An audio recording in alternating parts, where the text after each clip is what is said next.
Question आपका दिया है और लाजवाब क्वेश्चन दिया गया है। कह रहा है निम्न प्रश्नों में से विशेषण आपको पहचानना है। यहाँ पर जो आपका विशेषण वो आपका है कौन सा। जय श्री राम, जय महाकाल, गुड इवनिंग, सभी को जय हिंद। तो दोस्तों ये बताइएगा, पहला क्वेश्चन दिया है निम्नलिखित प्रश्नों में विशेषण आपसे पूछा गया है और यहाँ पर विशेषण जो आपका है पहले नंबर में ऑप्शन क्या हो जाएगा। देखिए यहाँ पर दिया गया है आकार दिया है, प्राचीन दिया है, दशा दिया है और गुण दिया गया है ना। और आपसे कह रहा है सर यहाँ पर जो ऑप्शन दिया गया है ना कौन, बी वाला प्राचीन, है ना। जैसे आपका पुराना होता है तो पुराना का क्या हो गया, प्राचीन आपका हो गया। तो आप कहेंगे सर ये क्या है, गुण है, तो ऑप्शन नंबर आपका बी हो जाएगा। याद रखिए बी नंबर आपका बनेगा।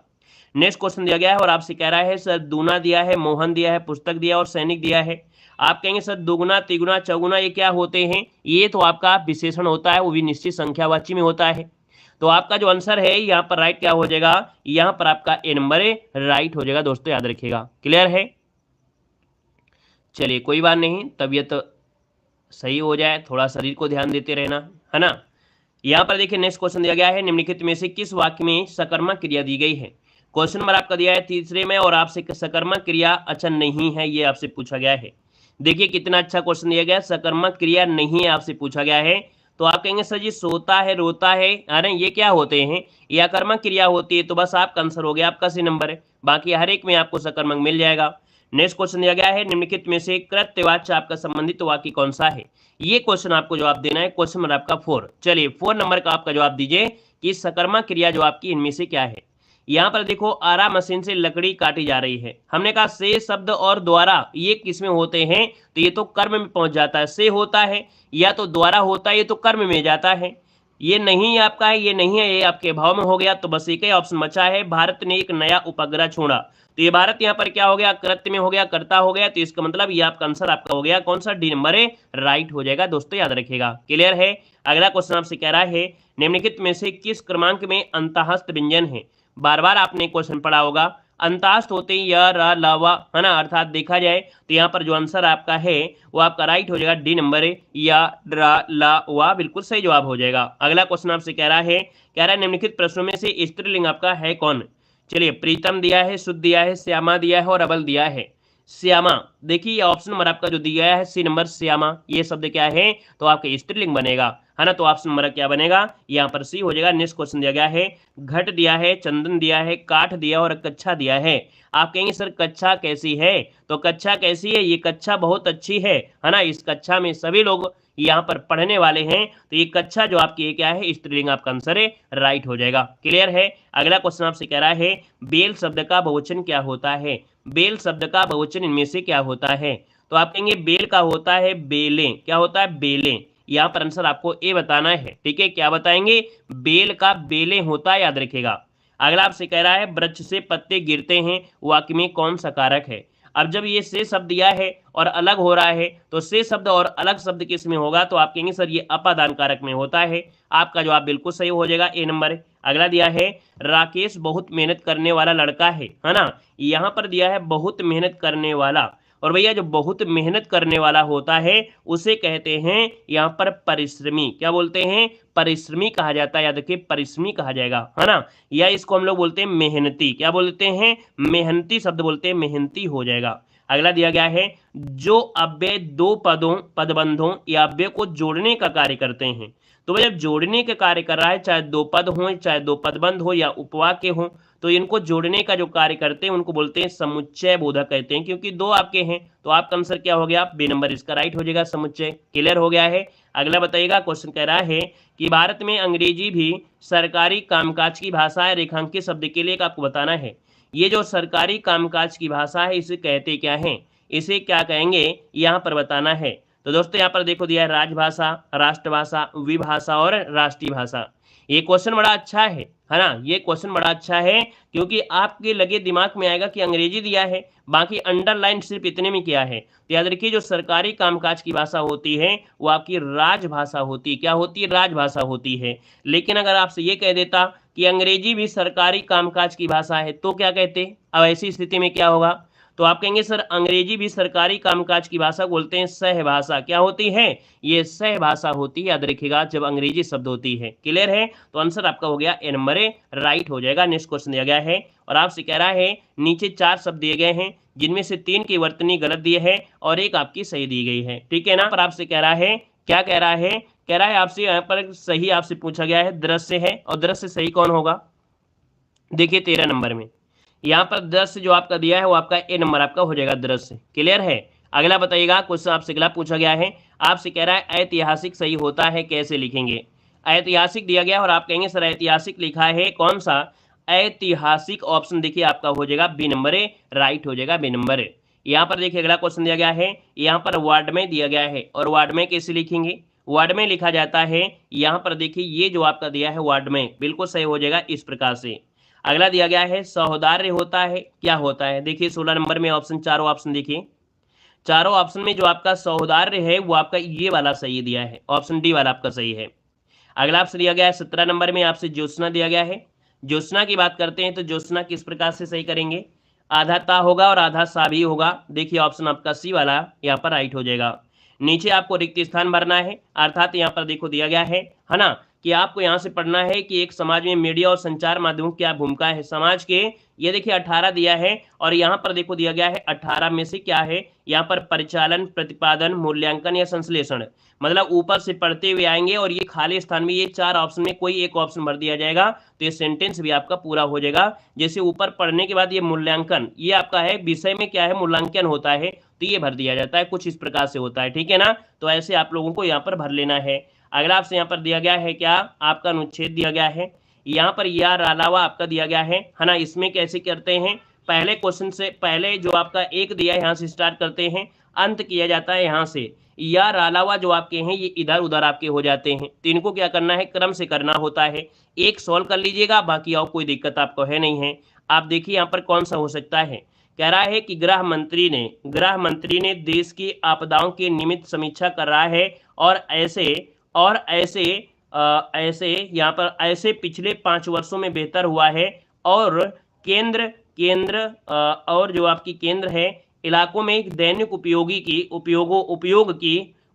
की दावा किया, कौन सा देखिए भर दिया जाए क्वेश्चन नंबर आपका यहाँ पर 23 वाले में, 23 नंबर में कौन सा सही भरा जा रहा है, ए नंबर आपको भरा जाएगा क्या भाई, ये वाला तो आपका हो नहीं रहा था, ये वाला देखिए यहाँ से कि गृह मंत्री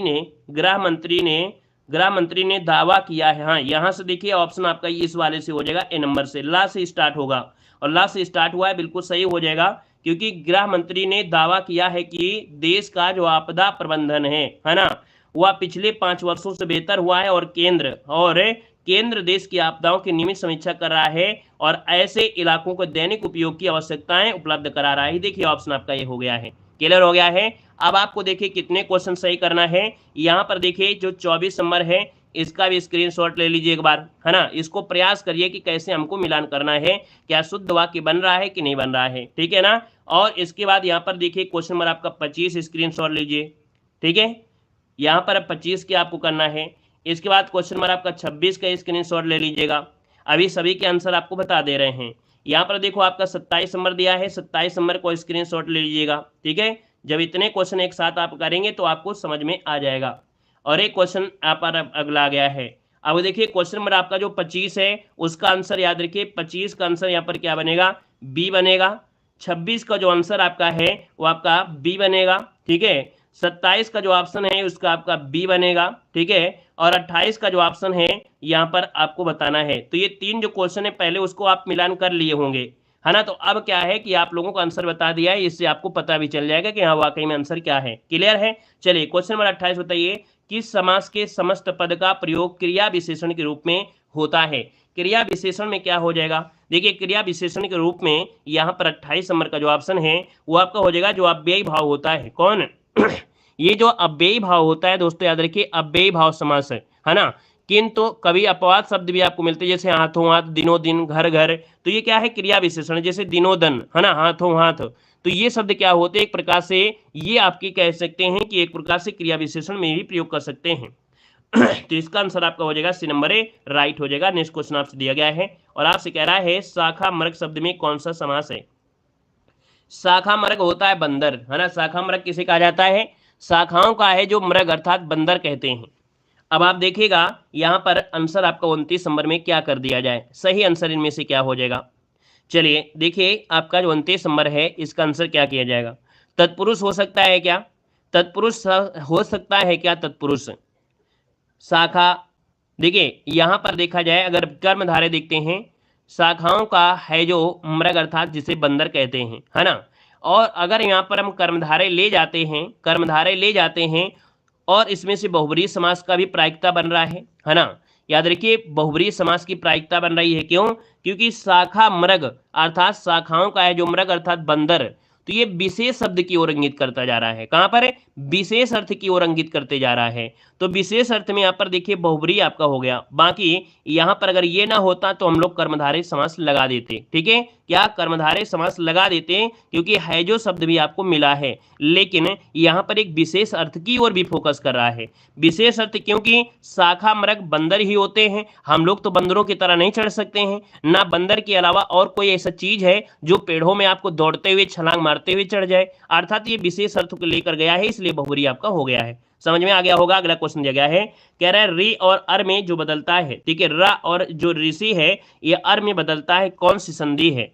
तो हमने कहा था सर ये गुण संधि आपने पढ़ा होगा अर, है ना। यहाँ पर याद रखिएगा जैसे आपका ऋषि है प्लस आपके आ के साथ होता है तो अर बन जाता है। आंसर नंबर आपका गुण संधि आपका हो गया है। अगला क्वेश्चन आपसे दिया गया है और आपसे कह रहा है निम्नलिखित में से गुण संधि का उदाहरण आपका नहीं है। अब ये कैसे पता चलेगा? ये तो तभी पता चलेगा जब आपको गुण संधि में बताया गया रूल है कि या तो एक की मात्रा होती है या तो ओ की मात्रा होती है या तो आपका अर होता है। अब देखिए कितना आसान शब्द आपका हो गया है। आप कहेंगे सर यहाँ पर नहीं दिया गया है, तो देखिए यहाँ पर दिया है प्रेषितकी दिया है, उपेक्षा दिया है, नवोड़ा दिया है, लेकिन ऑप्शन डी पर देखिएगा, डी पर यहाँ पर दिया है नद्यामुख दिया गया है। क्या दिया है? नद्यामुख। इसका मतलब ये हो गया इसको तोड़ने पर बनेगा नदी।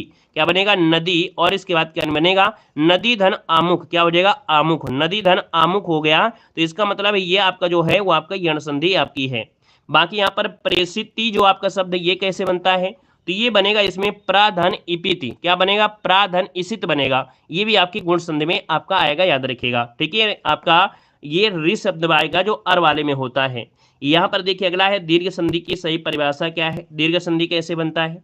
अब आप कहेंगे सर दीर्घ संधि में यहाँ पर जो बनता है वो कैसे बनेगा? यहाँ पर दिया गया है आ या आ के बाद कोई अन्य स्वर तो आपका होगा नहीं। बाकी ऑप्शन डी वाला देखिए, ह्रस्व या दीर्घ स्वरों का समान जाति के साथ स्वर या दीर्घ स्वर करने पर दीर्घ बन जाता है। हमने कहा चाहे छोटा आ दिया गया हो, है ना, और छोटा आ दिया गया है तो भैया बड़ा आ हो जाता है ना। तो इस समान जाति दिया है, छोटी ई दिया है, छोटी ई दिया है तो बड़ी ई आपका हो जाता है, छोटा ऊ दिया है, छोटा ऊ दिया है तो बड़ा ऊ हो जाता है। समान जाति के आपके होते हैं तो दीर्घ स्वर आपका बन जाता है। पॉइंट ये भैया आपका क्लियर हो गया है, ठीक है। आगे बढ़िए, क्वेश्चन दिया गया है, कह रहा है निम्नलिखित क्रमांक में सही संधि विच्छेद आपको चुनना है। चलिए 33 नंबर यहाँ पर आपको सही संधि विच्छेद बताना है, 33 नंबर में आपको बताना है। चलिए यहाँ पर देखिए अभिधन, देखो अभीप्सित दिया गया है, अभीप्सित दिया है, होता क्या है यहाँ पर? होता है अभिधन इप्सित होता है, अभिधन इप्सित होता है, इप्सित इप्सिति। अच्छा और देख लीजिए अनुधन ऐसण दिया गया है, अनुधन ऐसण होता है ना तो ऐसण होता है, मतलब ये मात्रा नहीं लगी होती है। इसमें से आपकी जो ता होता है उसमें छोटी की मात्रा लगी होती है। अंत्येष्ट में दिया अतिधन इष्ट दिया गया है, और अतिधन जो इष्ट दिया है तो यहाँ पर क्या गड़बड़ी है? तो यहाँ पर कुछ ना कुछ गड़बड़ी इसमें भी होगा।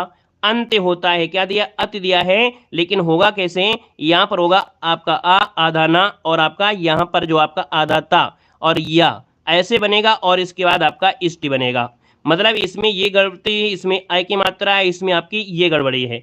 तो बचा हुआ कौन सा एक है? आपका अनवीच्छा, अनुधनीच्छा। आपका जवाब हो जाएगा आपका डी नंबर है, राइट हो जाएगा, याद रखिएगा। क्लियर हो गया है, ठीक है भैया। छोटी छोटी चीजें आपकी थी, आंसर आपका डी बन गया। अगला है सरकारी पत्र की श्रेणी में आते हैं, नाक मत कटाइएगा, इस क्वेश्चन का आंसर बिल्कुल सही बताइए। चलिए कह रहा है सरकारी पत्र की श्रेणी में आते हैं, तो देखिए सरकारी पत्र दिया है औपचारिक पत्र, अनौपचारिक पत्र, परिपत्र या ए और बी दोनों। इसका राइट आंसर क्या हो जाएगा? चलिए यहाँ पर जवाब देना है 34 नंबर। दिमाग लगाएंगे तो काम बन जाएगा, बाकी ज़्यादा दिमाग लगाएंगे तो काम गड़बड़ हो जाएगा। अब आप कहेंगे सभी, तो इसका मतलब है आपने दिमाग तो लगाया नहीं है, है ना, आपने दिमाग का तो प्रयोग ही नहीं किया है अगर आपने सभी लगा दिया। यहाँ पर देखो आपका 34 नंबर दिया है और आप कहेंगे सर 34 नंबर की अगर बात करते हैं तो जो सरकारी पत्र होते हैं वो औपचारिक होते हैं, है ना। जैसे आपके व्यावसायिक है, निवेदन है, अनुरोध पत्र है, संपादकीय पत्र हैं, शिकायती पत्र हैं, ये आपके औपचारिक पत्र होते हैं, इनको सरकारी वाले में आएंगे। और जो अनौपचारिक होते हैं जिनसे हमारा रिश्ता एक प्रकार से आपका बना होता है, डायरेक्टली या इनडायरेक्टली होता है, दोस्त हो, बधाई पत्र हो, धन्यवाद हो, शुभकामनाएं हो, तो ये अनौपचारिक होता है। तो आप कहेंगे सर इसका आंसर ये हो गया है। अब क्वेश्चन नंबर आपका जो 35 दिया है तो आपका दिया अनौपचारिक पत्र को कहा जाता है। तो आप कहेंगे सर अनौपचारिक पत्र जो होता है उसमें क्या होता है, व्यक्तिगत मतलब घर परिवार होता है, पारिवारिक भी होते हैं, सामाजिक पत्र भी होते हैं। आप कहेंगे सर इसमें आंसर आपका डी हो जाएगा। मतलब क्वेश्चन नंबर आपका 35 नंबर है और 34 नंबर से आपको पूरा पत्र लेखन कंप्लीट हो गया। पता चल गया कि औपचारिक क्या होता है, अनौपचारिक क्या होता है। क्लियर है। चलिए आगे बढ़िए। क्वेश्चन आपसे दिया गया है और आपसे कह रहा है चलाओ शब्द में प्रयुक्त जो प्रत्यय है वो आपका कौन सा दिया गया है। चलिए यहाँ पर जवाब देना है, आंसर देना है। चलाओ शब्द में प्रयुक्त प्रत्यय दिया गया है, 36 नंबर आपका दिया गया है। चलिए किसी को क्वेश्चन नंबर 29 में डाउट है अभी भी, है ना। क्वेश्चन नंबर 29 में डाउट है किसमें, शाखा मृग वाले में। शाखा मृग आपसे जो आपका दिया गया था वो एक प्रकार से अपवाद के रूप में, हमने बोला कि वो क्वेश्चन अपवाद में है, उसमें परेशान क्यों हो। जो अपवाद होता है उसको अपवाद में रहने दीजिएगा, उसमें आप आंसर लगा दीजिए, उसमें हो जाएगा। हम शाखा का मृग भी बोल सकते, शाखा में मृग बोल सकते थे, तो शाखा का मृग तो आपके तत्पुरुष में भी हो जाएगा। वो एक अपवाद में है, जो अपवाद में होता है उसमें टाइम बर्बाद नहीं करना है। जो भी आंसर लगा दोगे आंसर आपका मान निकल लिया जाएगा। ठीक है, क्लियर है। बाकी जो आंसर बेस्ट है वो बेस्ट आंसर आपको बताया गया था। देखिए यहाँ पर दिया है चलाओ में प्रत्यय है। आप कहेंगे सर चलाओ में प्रत्यय क्या है, तो यहाँ पर चलाओ में बनेगा, यहाँ पर देखिए जो ऑप्शन दिया गया है डी नंबर आओ, है ना। क्या दिया है, आओ दिया है। आप कहेंगे सर इसमें जो चल शब्द है ये मूल शब्द आपका है और आओ जो दिया गया है वो क्या है, प्रत्यय है। ऑप्शन आपका डी हो गया है। अगला है उज्ज्वल शब्द में किस उपसर्ग का प्रयोग हुआ है। उज्ज्वल शब्द में किस उपसर्ग का प्रयोग हुआ है ये बताइएगा। तो आप कहेंगे उज्ज्वल में उत धन जल होता है, उत धन जल होता है, तो ऑप्शन डी यहाँ पर राइट हो जाएगा। अगला क्वेश्चन दिया गया है क्या निम्नलिखित में से कौन शब्द आपका तद्भव दिया गया है। तद्भव शब्द आपसे दिया है, तद्भव आपको बताना है। भैया वीडियो को भी लाइक शेयर कर दीजिएगा, है ना। यहाँ पर वैसे भी ज्यादा बोलते हैं, एक दो बार याद दिला देते हैं जो लोग यहाँ पर बाद में जुड़े हैं, पहले जुड़े हैं, है ना। तो भैया आप लोग सभी लोग, है ना, थोड़ा थोड़ा लाइक भी करेंगे तो थोड़ा हमको भी अच्छा लगता है कि हम आपको डेली क्लास देते हैं, फ्री क्लास देते हैं, है ना। तो आप लोगों के लिए जब इतना है तो भैया आप लोग भी पूरी तरीके से सपोर्ट जरूर करते रहिएगा। देखो तद्भव दिया है, आपका जो आंसर है 38 नंबर में क्या हो सकता है। तो आप कहेंगे सर जो पंख दिया गया है, क्योंकि खा जो होता है वो तद्भव में होता है और खा का परिवर्तन छा में होता है, तो आप कहेंगे सर इसका तत्सम तो पक्ष हो जाएगा। मतलब ऑप्शन नंबर आपका मिल चुका है, ये नंबर क्लियर है। अगला क्वेश्चन आपसे दिया गया है और आपसे कह रहा है ससुर का तत्सम क्या होता है। हमने आपको पढ़ाया है तत्सम और तद्भव। कितने लोगों ने क्लास देखा है तत्सम तद्भव की, सबने देखा होगा। अगर सबने देखा है तो इस क्वेश्चन को गलत नहीं कर सकते हैं, या तत्सम तद्भव का कोई क्वेश्चन नहीं गलत होगा। हमने कहा ये सा का परिवर्तन इस सा में हो जाता है, तो ससुर का तत्सम होता है स्वसुर। क्या होता है, स्वसुर। और स्वसुर कहाँ दिया गया है, आपका आंसर दिया गया है आपका 80 नंबर है, राइट हो जाएगा। अगला क्वेश्चन दिया गया है सापेक्ष का विलोम क्या होता है। सापेक्ष और निरपेक्ष, सापेक्ष और निरपेक्ष जो कि ऑप्शन नंबर आपका ए राइट हो गया है। नेक्स्ट क्वेश्चन दिया गया है दिए गए विकल्पों में से कौन सा विकल्प दूध का पर्यायवाची नहीं है। दूध का पर्यायवाची नहीं है, आपसे पूछा गया 41 नंबर में। देखिए दूध का पर्यायवाची, देखिए दुग्ध आपका है, पै दिया है, गौरस होता है, लेकिन अमी तो नहीं होता है। अमी तो आपका अमृत का होता है ना। क्लियर है। अगला क्वेश्चन यहाँ पर दिया गया है और आपसे अगला क्वेश्चन दिया गया है कोई भी छंद किस में विभक्त रहता है। कोई भी छंद किस में विभक्त रहता है 42 नंबर में। तो आप कहेंगे सर देखिए जो आपका छंद होता है वो चरणों में भी होता है और यत तो होती ही होती है, तो आप कहेंगे ए और बी दोनों आपका हो जाएगा, है ना। यत मतलब होता है ठहरना होता है, छंद में ये सब चीजें आपको मिलती हैं देखने को। क्लियर है ना। और यहाँ पर देखिए अगला क्वेश्चन आपसे कह रहा है यहाँ पर 3 बेर खाती थी वे 3 बेर खाती है, वाक्य में प्रयुक्त अलंकार आपको पहचानना है। यहाँ पर जो अलंकार होगा दोस्तों वो कौन सा इनमें से होगा। तो आप कहेंगे सर 3 बेर है और 3 बेर दिया है, और जब 3 बेर दिया है और ये 3 बेर दिया है तो ये तो आपको किस में बनेगा, यमक अलंकार में हो जाएगा। हमने कहा था जब शब्द एक जैसे आपके 2 बार आते हैं, इसका भी अर्थ अलग निकले और इसका भी अर्थ निकले तो ये आपका यमक होता है। लेकिन यहीं पर अगर कनक शब्द आपका दिया गया होता, कनक और कनक, तो इसका मतलब इसका भी अर्थ वही है, इसका भी अर्थ अलग हो जाएगा तो ये भी यमक हो जाएगा। ठीक है ना। तो ये होता है यमक में होता है। बाकी जब कोई एक शब्द दिया गया होता है जैसे पानी होता है और पानी के 3 अर्थ निकलते हैं तो श्लेष होता है। श्लेष का अर्थ यहाँ पर श्लेष मतलब होता है चिपका हुआ, तो इसके कई अर्थ निकलते हैं। अगला क्वेश्चन आपसे कह रहा है अमृत और विष किसकी रचना है, अमृत और विष किसकी रचना है, यहाँ पर बताना है। अमृत और विष रचना है किसकी है, भाई बताइएगा जल्दी से। आप कहेंगे सर यहाँ पर 44 नंबर का जो ऑप्शन आ गया है, आपका जवाब 44 में से कौन सा हो सकता है, तो ये देखिए अमृतलाल नागर जिसका ऑप्शन आ रहा है अमृतलाल नागर बिल्कुल सही जवाब हो जाएगा। अगला क्वेश्चन आपसे कह रहा है मगही किस उपभाषा की बोली है, मगही किस उपभाषा की बोली है 45 नंबर में। तो 45 को ऑप्शन आप कहेंगे सर मगही, मगध साम्राज्य, मगध जो कि आपका बिहार है, तो बिहार है तो ऑप्शन आपका डी हो जाएगा, बिहारी बन जाएगा। ठीक है ना, क्लियर है। अगला यहाँ पर देखो दिया गया है और आपसे कह रहा है, यहाँ पर आपसे क्या दिया है, मनुष्य के बारे में दिया है, गद्यांश दिया गया है, गद्यांश को स्किप कर देते हैं। आते हैं क्वेश्चन नंबर आपके अगले में, जो कि आपके हिंदी साहित्य में कह रहा है इनमें से कौन सी रचना तुलसीदास की नहीं है।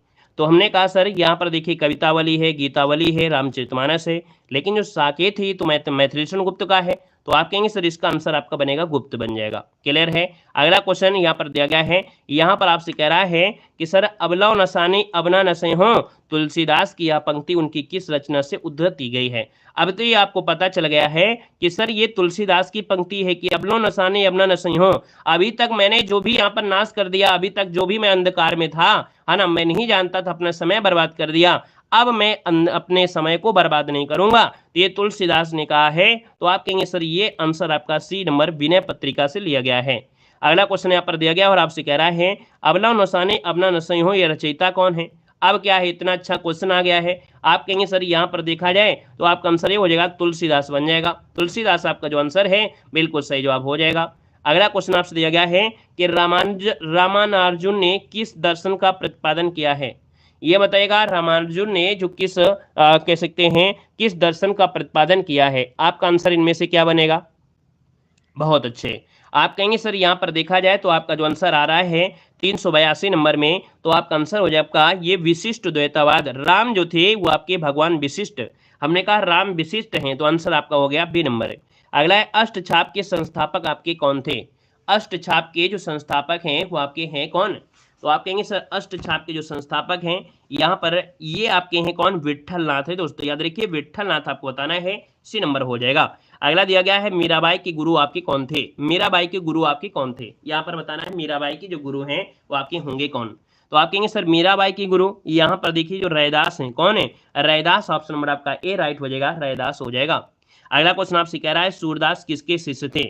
सूरदास जो थे वो किसके शिष्य थे, यहाँ पर देखिए सूरदास जो थे किसके थे, यहाँ पर देखिए आपका जवाब हो जाएगा बी नंबर बल्लभाचार्य, क्या हो जाएगा, बल्लभाचार्य आपका आंसर है, राइट हो जाएगा। नेक्स्ट क्वेश्चन आपसे कह रहा है सुदामा चरित किसकी रचना है। सुदामा चरित किसकी रचना है, यहाँ पर बताना है। तो हमने कहा सर सुदामा चरित दिया है, और सुदामा चरित जो रचना है ये रचना है ऑप्शन सी नरोत्तम दास की है, किसकी है, नरोत्तम दास, आपका आंसर बिल्कुल सही हो जाएगा। अगला क्वेश्चन आपसे दिया गया है कि पुष्टि मार्ग की स्थापना किसने की थी। पुष्टि मार्ग की जो स्थापना किया था वो किसने किया था, देखिए यहाँ पर आंसर क्या होगा। तो आप कहेंगे पुष्टि मार्ग की स्थापना वल्लभाचार्य ने किया था, किसने किया था, वल्लभाचार्य, आपका जो आंसर है यहाँ पर राइट हो जाएगा दोस्तों। अगला क्वेश्चन आपसे कह रहा है कि अष्टछाप की रचना सन 1565 ईस्वी में किसने किया था। अष्टछाप की जो रचना है वो आपके 1565 में किसने किया था, ये आपसे पूछा गया है। तो आप कहेंगे सर विट्ठल नाथ, इसको ऑप्शन आपका बी नंबर है, राइट हो जाएगा, विट्ठल नाथ आपका बन जाएगा। यहाँ पर देखिए अगला क्वेश्चन दिया गया है कि कृष्ण काव्यधारा के जो प्रवर्तक हैं वो आपके कौन हैं। दोस्तों बताना है कि कृष्ण काव्यधारा के जो प्रवर्तक हैं वो आपके इनमें से कौन बनेंगे। तो देखिए यहाँ पर जो आंसर आपका आ गया है वो आपका जवाब इनमें से सी हो जाएगा, ये थे आपके सूरदास। कौन थे, सूरदास, इसका जो आंसर है यहाँ पर आपका जवाब है राइट हो जाएगा दोस्तों, सी नंबर हो जाएगा। नेक्स्ट क्वेश्चन दिया है कि आचार्य रामचंद्र शुक्ल ने किस कवि को कठिन काव्य का प्रेत कहा है। चलिए, आचार्य रामचंद्र शुक्ल ने किस कवि को कठिन काव्य का प्रेत कहा है, और कठिन काव्य का प्रेत कहा है ये आपके केशवदास को कहा गया है, ऑप्शन नंबर आपका डी राइट हो जाएगा, डी नंबर आपका बन जाएगा। अगले क्वेश्चन को आते हैं, क्वेश्चन दिया गया है और आपसे यहाँ पर दिया गया है कि आचार्य रामचंद्र शुक्ल ने रीतकाल का प्रवर्तक आचार्य किसे माना है। आचार्य रामचंद्र शुक्ल ने रीतकाल का जो प्रवर्तक आचार्य माना है वो किसको माना है। यहाँ पर देखिए इसका आंसर क्या बनेगा, वेरी गुड।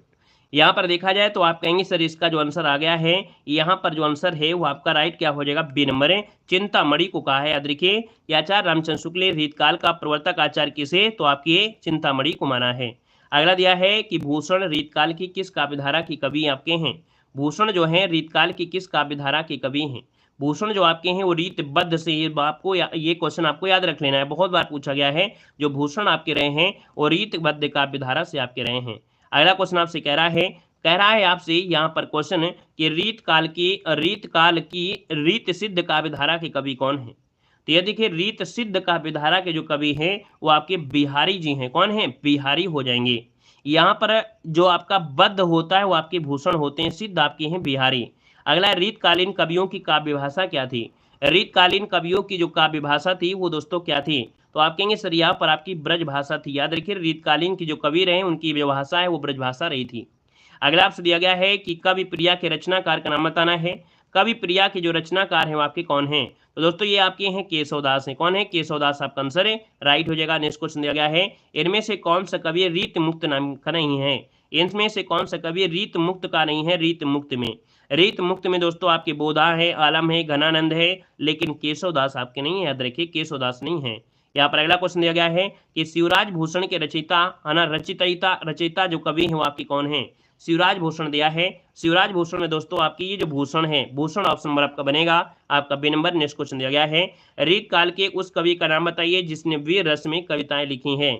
वीर रस में कविताएं लिखा है आपके भूषण ने लिखा है। याद रखिए इसका ऑप्शन बनेगा ए नंबर हो जाएगा। अगला क्वेश्चन आपसे कह रहा है कि हिंदी साहित्य में रीत काल को श्रृंगार काल जो किसने कहा है। तो श्रृंगार काल जो कहा है दोस्तों याद रखिएगा ये आपके आचार्य विश्वनाथ प्रसाद मिश्र ने श्रृंगार काल कहा है। किसको? तो आपके हिंदी साहित्य में रीत काल को। अगला क्वेश्चन दिया गया है कि द्रगत उलझत टूटत कुटुंब जुरत चतुर चित्र प्रीत, यह कथन जो आपका है वो किसका है। ये कथन है आपके बिहारी का है। किसका है? बिहारी का कथन है। बिहारी जो कि सतसई आना आप लोग जानते भी हैं। तो आपका जो आंसर हो गया है वो आपका डी नंबर है, राइट हो जाएगा। तो इस प्रकार